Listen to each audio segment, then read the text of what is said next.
अदम्य एकेडमी के online platform पे मैं नैना चौहान आपका हार्दिक स्वागत करती हूँ, अभिनंदन करती हूँ। जैसा कि आप थंबनेल में देख रहे होंगे, हमारा आज का जो टॉपिक है वो है राजस्थान के लोकगीत। राजस्थान के जो लोकगीत है वो हमारी संस्कृति के बहुत अभिन्न अंग है। समय समय पर अलग अलग अवसरों पर अलग अलग प्रकार से इनको गाया जाता है। ये क्या होते हैं लोकगीत? लोकगीत वे होते हैं जो हमारे मन की भावनाओं को हम किसी भी गायन शैली के बिना, किसी भी संगीत, स्वर, लय, ताल के बिना हम प्रदर्शित करते हैं, वो क्या होते हैं? लोकगीत कहते हैं।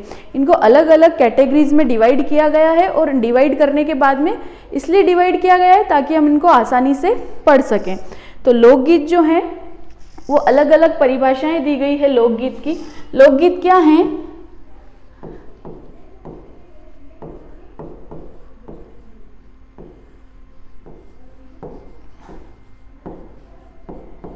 हमारी संस्कृति के अभिन्न अंग हैं। हमारी संस्कृति के अभिन्न अंग हैं। हमारी संस्कृति के अभिन्न अंग हैं।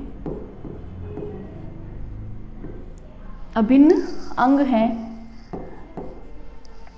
अलग अलग महापुरुषों के द्वारा इनकी अलग अलग परिभाषाएं दी गई है। उनमें महात्मा गांधी के अनुसार कहा गया है कि ये जनता की भाषा है। संस्कृति के क्या हैं? पहरेदार हैं। तो महात्मा गांधी के अनुसार क्या है?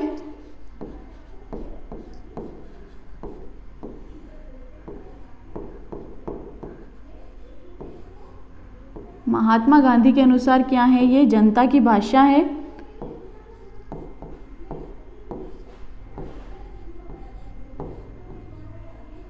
जनता की भाषा है। और क्या है? संस्कृति के पहरेदार हैं। संस्कृति के पहरेदार हैं।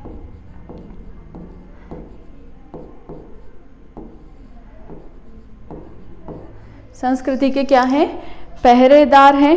रविन्द्रनाथ टैगोर के अनुसार, रविन्द्रनाथ टैगोर के अनुसार लोकगीत हमारी संस्कृति की पहचान है।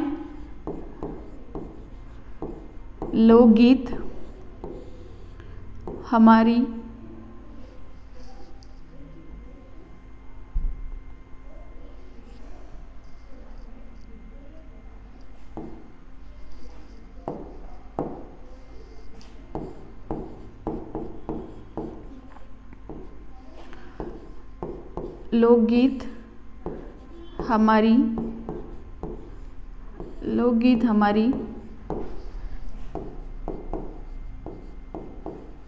लोकगीत हमारी संस्कृति की पहचान है। ये परिभाषाएं हमारा जानना क्यों ज़रूरी है? क्योंकि जब भी एग्ज़ाम के अंदर ऑप्शन आता है या क्वेश्चन आता है तो क्वेश्चन इस तरीके से आता है कि किनके द्वारा लोकगीत हमारी संस्कृति के पहचान है कहा गया है। ऑप्शन में 4 ऑप्शन होते हैं तो हम उनसे पहचान पाएँ कि ये परिभाषा इनके द्वारा कही गई है। अगले जो महापुरुष हैं वो हैं जवाहरलाल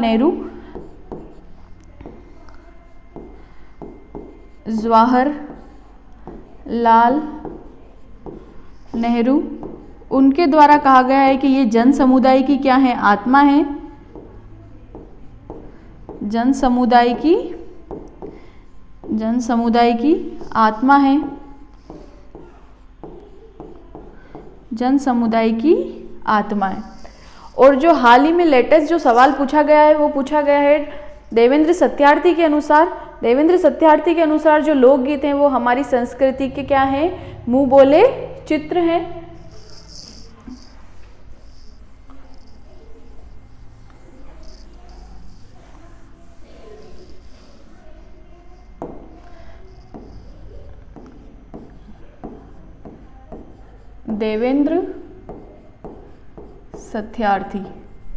देवेंद्र सत्यार्थी के अनुसार लोकगीत क्या है? लोकगीत हमारी संस्कृति के लोकगीत हमारी संस्कृति के मुंह बोले चित्र हैं। मुँह बोले चित्र हैं। तो ये जो पूछा गया है ये अभी पूछा गया है। अब अगली जो बात आती है कि हमारे राजस्थान का राज्य गीत क्या है, तो हमारे राजस्थान का जो राज्य गीत है वो है केसरिया बालम आओ नी पधारो मारे देश। तो इसके बारे में हम इससे आगे पढ़ेंगे कि राजस्थान का राज्य गीत केसरिया बालम आओ नी पधारो मारे देश सर्वप्रथम किसके द्वारा गाया गया, सर्वाधिक किसके द्वारा गाया गया, और इनसे भी पहले किस शताब्दी के अंदर इसको वीरा गीत के अंदर शामिल किया गया, तो क्यों किया गया या किस कहानी के ऊपर इसको वीरा गीत में शामिल किया गया, वो हम इससे आगे बढ़ेंगे।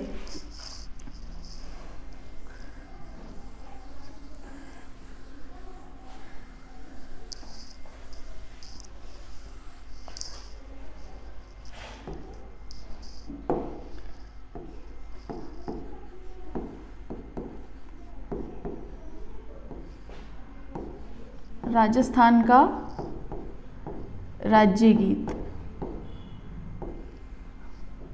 कौन सा है? केसरिया बालम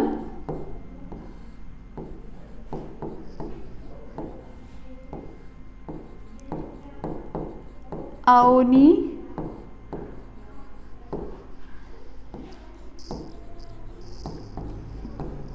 पधारो मारे देश।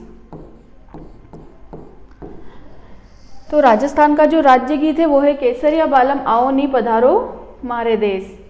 ये जो राज्य गीत है, ये जो गीत है, ये सर्वप्रथम किसके द्वारा गाया गया, तो सर्वप्रथम इसको गाया गया, सर्वप्रथम गाया गया मांड गायिका कौन है? मांगी बाई। मांड गायिका मांगी बाई। मांगी बाई का संबंध किस घराने से आता है, किस रजवाड़े से आता है, तो वो उदयपुर से आता है। ये उदयपुर दरबार के यहाँ मांड गायिका थी। और इसको सर्वाधिक बार जो गाया गया है, इसको सर्वाधिक बार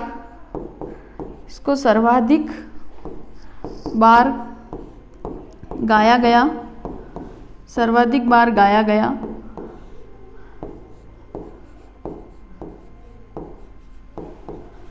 अल्लाह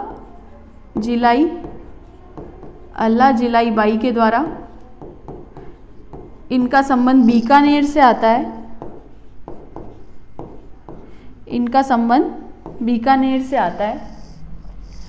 अब हम जो राजस्थान के अंदर बहुत सी मांड गायिका आई हुई है उनके बारे में हम थोड़ा सा पढ़ लेते हैं।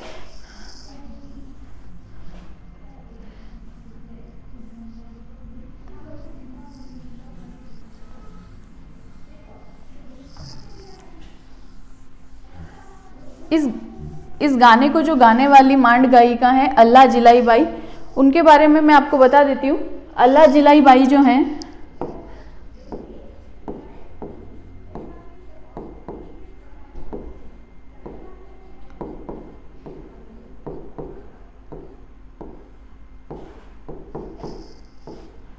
इनका जो जन्म हुआ था 1 फरवरी 1902 को हुआ था। इन्हें राजस्थान की मरु कोकिला कहा जाता है, राजस्थान की मरु कोकिला कहा जाता है। 1982 के अंदर 1982 में इन्हें पद्मश्री पुरस्कार दिया गया। 1982 में इन्हें पद्मश्री पुरस्कार दिया गया। इन्हें सर्वाधिक ख्याति जो प्राप्त हुई, वो महाराजा उम्मेद सिंह के समय हुई। महाराजा उम्मेद सिंह के समय मिली। वर्ष 2012 में राजस्थान का सर्वोच्च सम्मान कौन सा? राजस्थान रत्न पुरस्कार दिया गया। राजस्थान रत्न पुरस्कार दिया गया। तो ये जो राजस्थान की फेमस गायिका हैं अल्लाह जिलाई बाई, जिन्हें राजस्थान की मरु कोकिला कहा जाता है, उनके बारे में हमने थोड़ा सा पढ़ा। अब जो केसरिया बालम आओ नी पधारो मारे देश है, ये इन मांड गायिकाओं से पहले भी 11वीं शताब्दी के अंदर ढोला और मारू की एक प्रेम कथा है, उसमें मारू के द्वारा ढोला के लिए गाया गया था। राजस्थान का राज्य गीत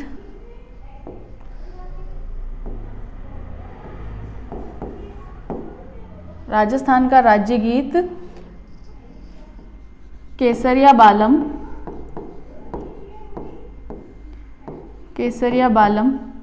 11वीं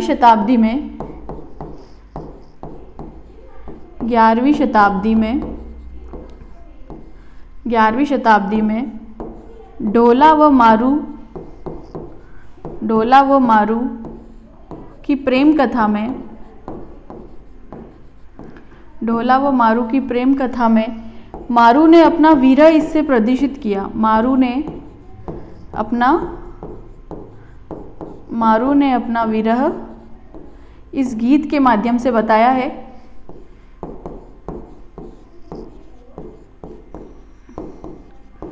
इस गीत के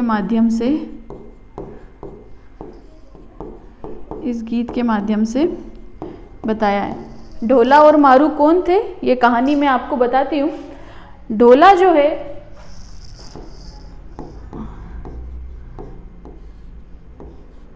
नरवर कहाँ पड़ता है, मध्य प्रदेश के अंदर।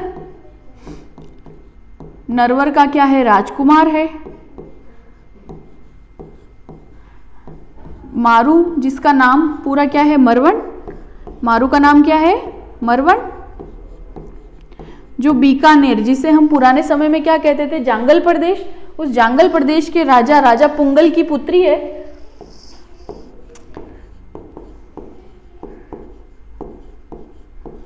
बीकानेर का जांगल प्रदेश, इस जांगल प्रदेश के राजा हैं।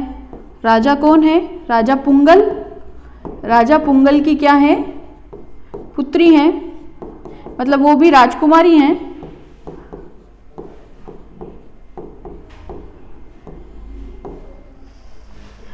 तो एक बार जब बीकानेर का जो प्रदेश है वो एक तरह से मरु प्रदेश है, उस मरु प्रदेश में समय समय पर क्या होते रहते हैं, अकाल पड़ते रहते हैं। उन अकालों की वजह से जो वहाँ की जो जनता है या राजा है वो वहाँ से पलायन कर जाते हैं। अब मालव का जो प्रदेश है, यानी कि जो मध्य प्रदेश का प्रदेश है, वो शुरू से ही बहुत संपन्न है खेती के लिए, तो वहाँ से वो पलायन करके कहाँ चले जाते हैं, मालव प्रदेश चले जाते हैं। मालव प्रदेश में जाकर के वह ढोला के पिता के यहाँ पे शरण लेते हैं, और जब तक अकाल की समस्या खत्म नहीं हो जाती है तब तक वो वहीं पर ही अपना जीवन यापन करते हैं। जीवन यापन करते करते जब उनको लगता है कि हमारा जो ये संबंध है ये वैवाहिक संबंध में स्थापित हो जाना चाहिए, तो वो अपना जो पुत्र है, जो ढोला है, वो सिर्फ 3 वर्ष का है और मारू जो है वो 1.5 वर्ष की है। उनका बाल विवाह कर दिया जाता है। बाल विवाह कर दिया जाता है। करने के बाद में जब बीकानेर के अंदर अकाल खत्म हो जाता है तो राजा पुंगल वापस अपने राज्य आ जाते हैं, और राज्य आने के साथ में ही अपनी पुत्री को भी अपने साथ लाते हैं, क्योंकि बाल विवाह के समय लड़कियों को अपने ससुराल में नहीं छोड़ा जाता। ये राजस्थान की पुरानी प्रथा है। जब वो बड़ी हो जाती है तब उसका गोना करके उनको वापस से ससुराल भेजा जाता है। तो राजा पुंगल अपनी पुत्री को भी साथ में लेके बीकानेर आ जाते हैं। बीकानेर आने के बाद में समय बीतता जाता है, और समय बीतते बीतते जो ढोला के पिता हैं उनकी मृत्यु हो जाती है। मृत्यु होने के बाद में ढोला भूल जाता है कि मेरा विवाह हो चुका है, परंतु जो मारू है वो हमेशा अपने ढोला का इंतजार करती है, क्योंकि उसको पता होता है कि मेरा विवाह ढोला के साथ में तय हो चुका है। जब ढोला बड़ा हो जाता है तो वो एक मालव प्रदेश की राजकुमारी है, मलवण।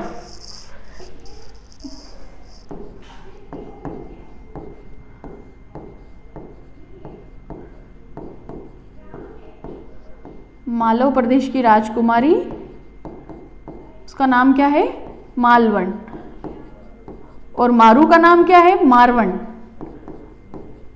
तो इन दोनों के नाम के अंदर ल और र कई अंतर है। तो जब ढोला बड़ा हो जाता है तो वो ढोला बड़ा होने के बाद में मालवण से विवाह कर लेता है, और विवाह करने के बाद में उसे कभी याद नहीं आता है कि जो मारवण है वो मेरा इंतजार कर रही है या मेरा विवाह उसके साथ में संपन्न हो चुका है। फिर जब धीरे धीरे समय बीतता जाता है तो बीकानेर के जो राजा पुंगल हैं वो ढोला के पास संदेश भिजवाते हैं, पर वो संदेश जो है वो ढोला के पास में पहुंच नहीं पाते, क्योंकि उनकी जो पत्नी होती है मालवण, उसे पता होता है कि ढोला का पहले विवाह हो चुका है और वो उन खतों को या उन संदेशों को ढोला के पास में नहीं पहुंचने देती है। फिर एक दिन राजा बीकानेर के राजा पुंगल के यहाँ पर एक ढोली जाति के लोग आते हैं और वो ढोली जाति के लोग मारू की उस व्यथा, उस वीरह गीत केसरिया बालम आओ नी पधारो हमारे देश को सुनते हैं और उस वीरह गीत को ले जाके जब वो मारू से मिलते हैं तो कहते हैं कि हम आपका ये संदेश राजा ढोला के पास में पहुँचाएंगे। परंतु जो ढोला की रानी होती है मालवण, जो कि वहाँ राज्य में राज कर रही होती है, वो पहले से ही वहाँ पे सिपाही तैनात करती है कि कोई भी उस राज्य से यहाँ पर नहीं आ पाए।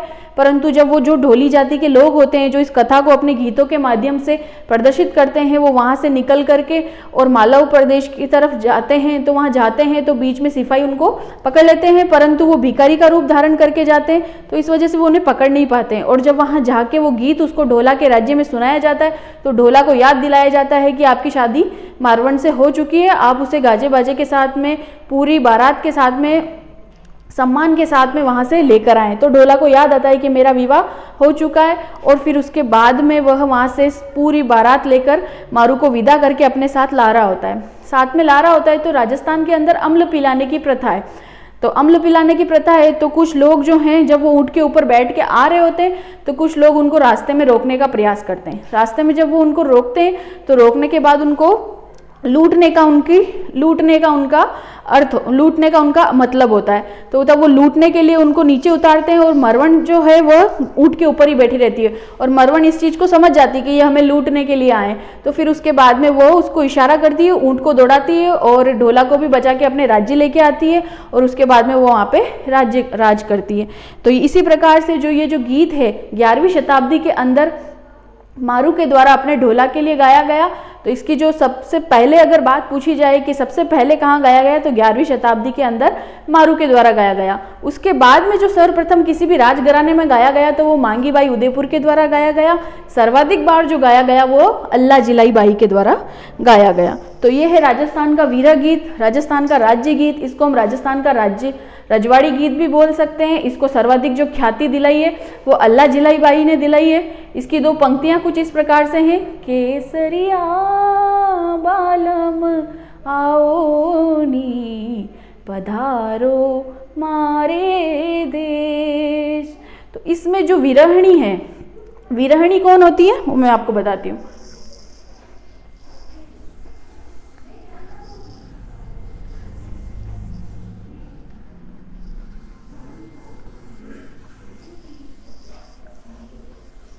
जो ये केसरिया बालम है वो एक तरह का विरह गीत है।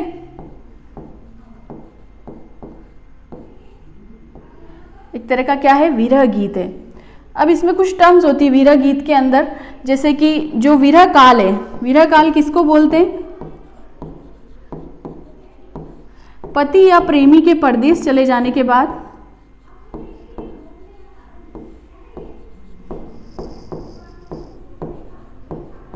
परदेश से घर ना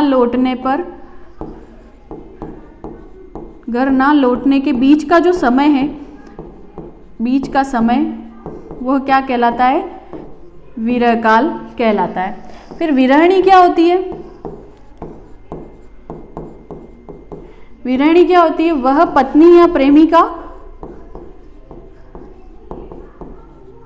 जो इंतजार करती है,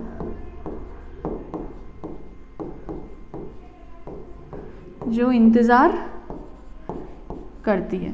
तो ये है केसरिया बालम विरह गीत। इसके बारे में हमने बताया आपको। विरह काल जो है पति या प्रेमी के परदेश से जब तक वो घर नहीं लौटता है उसके बीच का जो समय है, और जिस समय में वो जिसका इंतजार वो पत्नी कर रही है वो क्या है? विरहणी है। अब इससे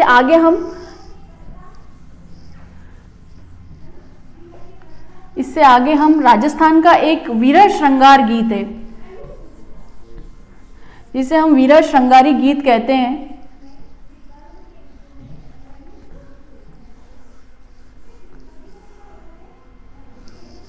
राजस्थान का विरह श्रृंगारी गीत, विरह श्रृंगारिक, विरह श्रृंगारिक गीत, वो कौन सा है? मूमल है। मूमल आप सभी जानते हैं, मूमल आप सभी जानते हैं कि मूमल कहाँ की? जैसलमेर की प्रेम कथा पर आधारित है। ये जैसलमेर का फेमस है। मूमल जो है वो कहाँ का फेमस है? जैसलमेर का फेमस है। मूमल जो गीत है ये मूमल की सुंदरता को, मूमल की सुंदरता को बताता है, मूमल की सुंदरता का बखान करता है। परंतु जो मूमल गीत बना है वो किस पे बना है? तो ये महेंद्र और मूमल की प्रेम कथा पर आधारित है। महेंद्र और मूमल की प्रेम कथा पर आधारित है। महेंद्र और मूमल की प्रेम कथा पर आधारित है। महेंद्र कौन है? अमरकोट पाकिस्तान का राजकुमार है। अमरकोट पाकिस्तान का राजकुमार है। मूमल जो है वो लोद्रावा जैसलमेर की राजकुमारी है। लोद्रावा जैसलमेर की राजकुमारी है।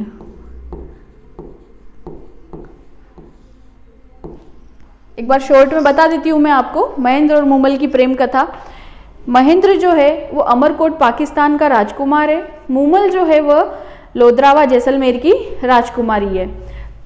महेंद्र के जो बहनोई हैं उनका नाम है हमीर सिंह जडेजा, जो कि क्या है? गुजरात के राजकुमार हैं। एक बार वो अपने ससुराल आते हैं, यानी कि अमरकोट पाकिस्तान आते हैं। अमरकोट जो है, अमरकोट में जो राजकुमार है वो हैं अपने महेंद्र, और महेंद्र के साथ में वो एक दिन शिकार पे निकलते हैं। शिकार पे निकलने के बाद में एक खरगोश होता है, उसका पीछा करते करते करते करते कांक नदी के करीब पहुंच जाते हैं, जिसको हम अभी वर्तमान में क्या बोलते हैं? मसूरदी नदी या कांकनी नदी। कांक नदी के करीब पहुंच जाते हैं, मसूरदी नदी बोलते हैं जिसको हम अभी, मसूरदी या कांकनी नदी, है ना। तो इस नदी के अंदर जो खरगोश होता है वो क्या हो जाता है? विलुप्त हो जाता है और उनका शिकार उनसे छूट जाता है। और इतना समय बीत जाता है कि उस समय बीतने के बाद में उन्हें भोजन और आराम की क्या होने लगती है? ज़रूरत होने लगती है। जब वो उस नदी के उस पार देखते हैं तो एक बहुत ही सुंदर सा गुलाबों से सजा हुआ, बहुत से सिपाहियों सखियों से सजा हुआ एक महल दिखाई देता है। और वो उस महल के बाहर जाके सिपाहियों से आग्रह करते हैं कि हमें इस महल के अंदर आराम और भोजन की व्यवस्था की जाए। मूमल तक ये बात पहुंचाई जाती है सिपाहियों के द्वारा। सिपाहियों को मूमल संदेश देती है कि उनको अंदर बिठाया जाए, भोजन और आराम की व्यवस्था की जाए। राजकुमार हमीर सिंह और महेंद्र दोनों महल के अंदर प्रवेश करते हैं, वहाँ पर आराम करते हैं, भोजन करते हैं। और भोजन और आराम लेने के बाद में जब वो वापस निकलने वाले होते हैं तो मूमल जो है वो सिपाहियों के साथ में संदेशा भिजवाती है कि मुझे इनसे एक एक करके मुलाकात करनी है। तो सबसे पहले कौन जाए? पहले तो हमीर जो होते हैं वो बड़े होते हैं, उनको बड़े होने के कारण पहले भेजा जाता है। तो भेजा जाता है तो मूमल का जो कक्ष है उसको क्या कहा जाता है? मेडी कहा जाता है। मूमल के महल का जो कक्ष है, मेडी किसको कहा जाता है? मूमल के महल का कक्ष को क्या कहा जाता है? तो मूमल की जो मेड़ी है उसके बाहर एक आर्टिफिशियल शेर बना हुआ है, पर हमीर जो है उनको देखकर डर जाते हैं कि यहाँ पर अजगर, शेर, ऐसी कुछ विचित्र रचनाएं करी हुई है, और उनको सोच के कहते हैं कि ये औरत नहीं है, ये तो कोई डायन है। तो उससे वापस आ जाते हैं। जब महेंद्र की बारी आती है तो महेंद्र वहाँ जाते हैं और उस भूसा जिसमें भरा हुआ होता है उस शेर के ऊपर वार करते हैं और अंदर प्रवेश कर जाते हैं। तो जब वो मूमल को देखते हैं तो मूमल बहुत ही सुंदर होती है, लंबे बाल, कजरायु नयन, सुराई सी गर्दन, और महेंद्र भी बहुत प्रतापी राजा है, बहुत सुंदर राजा है। तो वो दोनों एक दूसरे को प्रभावित हो जाते हैं। प्रभावित होने के बाद में बातों में पूरी रात बीत जाती है, और रात बीत जाने के बाद में जब मूमल जो है महेंद्र से कहती है कि आप मुझसे विवाह कीजिए, तो महेंद्र की पहले से ही 5 पत्नियां होती हैं, पर वो उससे विवाह नहीं कर सकता है। तो मूमल कहती है कि आप मुझे ऐसा वादा कीजिए कि आप मुझसे रोज मिलने आया करेंगे। तो वो इस वादे के साथ में वापस अमरकोट पाकिस्तान आ जाते हैं। अब अमरकोट पाकिस्तान आ तो जाते हैं, परंतु उनका मन बिल्कुल भी नहीं लगता है। वो ऊँटों के पालक रायका के पास में जाते हैं और कहते हैं कि ऐसी कोई व्यवस्था की जाए कि मैं यहाँ से रोज लोद्रावा जैसलमेर जा सकूँ और सुबह वापस लौट के आ सकूँ। तो वो जो ऊँटों का जो पालक होता है, रायका होता है,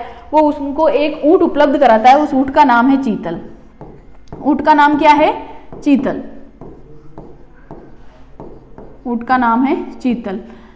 ये चीतल जो है वो बहुत ही तेज दौड़ने वाला ऊँट है। तो वो डेली 237 दिनों तक डेली महेंद्र को लोधरा व जैसलमेर रह जाता है और सुबह वापस अमरकोट पाकिस्तान ले जाता है। धीरे धीरे समय बीतता जाता है और समय बीतने के साथ ही एक दिन चीतल क्या हो जाता है, बीमार होकर स्वर्गवासी हो जाता है। फिर वापस से वो ऊँटों के पालक के पास में जाता है तो उनको एक ऊँटनी उपलब्ध कराई जाती है और उस ऊँटनी का नाम है ओल्दी। ऊँटनी का नाम क्या है? ओल्दी। ये जो ओल्दी होती है, इस ओल्दी के लिए एक शर्त रखी जाती है कि आप इसके ऊपर कभी भी वार नहीं करेंगे।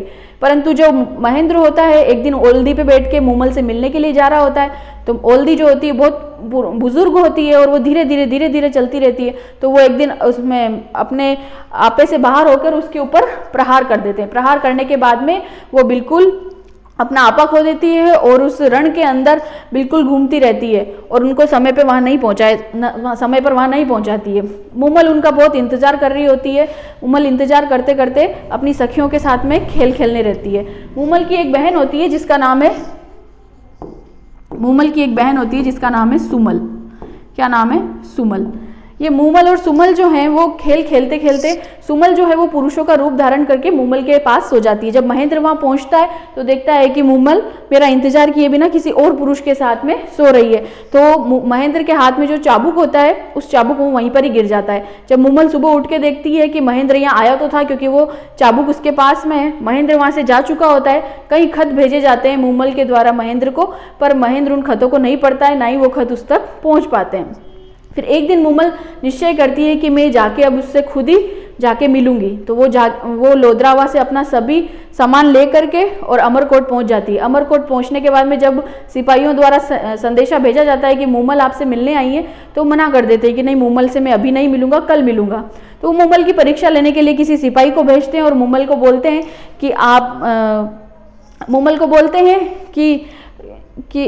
मूमल की परीक्षा लेने के लिए सिपाही को बोलते हैं कि महेंद्र जो है उनकी सर्प डसने के कारण क्या हो गई है, मृत्यु हो गई है। तो जब ये संदेशा मूमल सुनती है तो वो वहीं पर ही बेहोश होकर क्या हो जाती है, स्वर्गवासी हो जाती है। और इस खबर को सुनने के बाद में महेंद्र भी जो होता है उनके बीच में इतना प्रेम होता है कि वो महेंद्र भी वहाँ पर क्या हो जाता है, स्वर्गवासी हो जाता है। तो स्वर्गवासी होने के बाद में जो उनकी जो प्रेम कथा होती है वो उस रेत के धोरों में दबी रह जाती है। तो उनके जो श्रृंगार का जो वर्णन है, उन मूमल के जो श्रृंगार का वर्णन है, उसको इस मूमल गीत के अंदर गाया गया है। क्योंकि ये एक श्रृंगारिक वीरा इसलिए क्योंकि मूमल की सुंदरता को तो बयान किया गया ही है, इसके साथ में उनकी जो प्रेम कथा है वो भी इस गीत के माध्यम से हमें सुनने को मिलती है। तो इस वजह से ये महेंद्र और मूमल की प्रेम कथा क्या हुई है, प्रसिद्ध हुई है। अब कुछ इंपॉर्टेंट बातें हैं मूमल गीत के बारे में।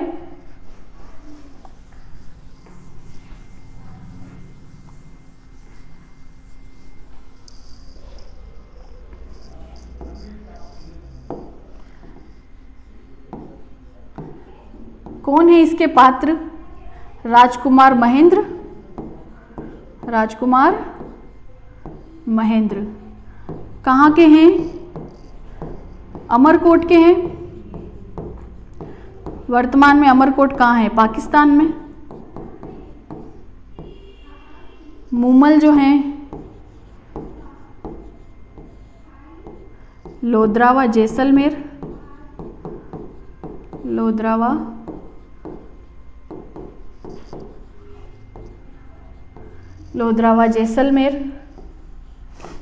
महेंद्र के ऊंट का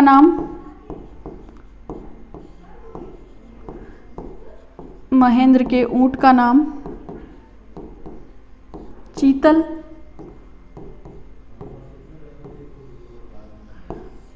ऊंटनी का नाम जो है वो है ओल्दी। ऊंटनी का नाम क्या है? ओल्दी। अब ये जो मूमल जो गीत है, इस मूमल की जो प्रेम कथा है, मूमल की प्रेम कथा को बताया किसने है? मीनाक्षी स्वामी ने बताया है। मीनाक्षी स्वामी ने बताया है। और इस पर जो लिखे जाने वाली पुस्तक है, उस पुस्तक को किसने बताया है, किसने लिखा है? लक्ष्मी कुमारी चुंडावत ने। लक्ष्मी कुमारी चुंडावत।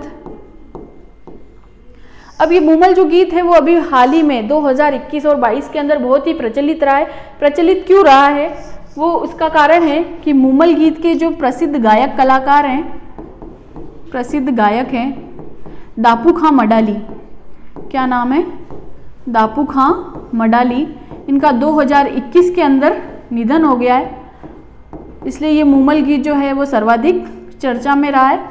तो आज हमने 2 गीत पढ़े हैं, केसरिया बालम आओ नी पधारो मारे देश, जो कि एक वीरह गीत है, और मूमल जो है वो है श्रृंगारिक वीरह गीत। तो इन दोनों गीतों के साथ में आज क्लास का समापन करते हैं। Thank you so much.